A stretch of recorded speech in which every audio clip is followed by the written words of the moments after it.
থেকে আছে ওটা থাকে জোরে টানা যাবে না, জোরে টানলে ছিঁড়ে যাবে, ধীরে ধীরে বের করা।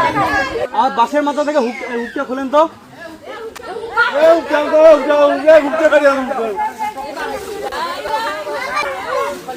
সাপ সাপের জায়গাতেই ছিল, যাই হোক আপনাদের বোঝানোর জন্য, সচেতন করার জন্য ওকে নামাইলাম।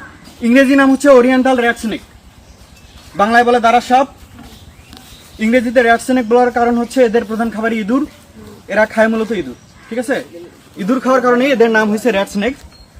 ইঁদুরকে ইংরেজিতে র্যাট বলে, তো এই যে ইঁদুরের নামেই নাম হয়েছে। তো এই সাপগুলো হয় একেবারে নির্বিষ। দাঁড়ার সাপকে আমরা বিষধর মনে করি, কিন্তু আসলে এরা বিষধর সাপ না, একেবারে নির্বিষ সাপ।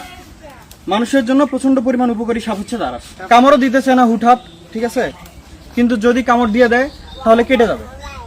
জায়গাটা সাবান দিয়ে ধুয়ে ফেলে টিটেনাস টিকা নিলেই হবে, কোনো ক্ষতি হবে না। এদের লেজের মধ্যেও কোনো বিষ নাই।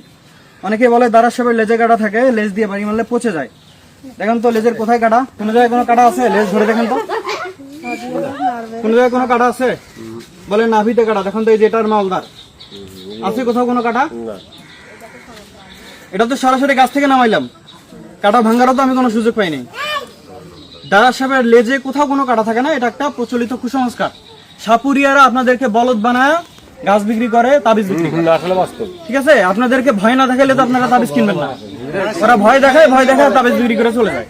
কিন্তু আমরা আপনার কাছে তাবিজও বিক্রি করতে আসি নাই, গাছও বিক্রি করতে আসিনি। আমরা আসছি আপনাদেরকে শেখানোর জন্য, জানানোর জন্য।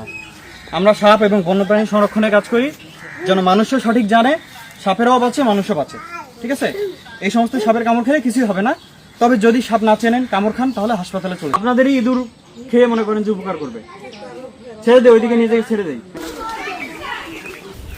এখানে ছেড়ে দিলেই তো চলে যাবে। হ্যাঁ চলে যাবে।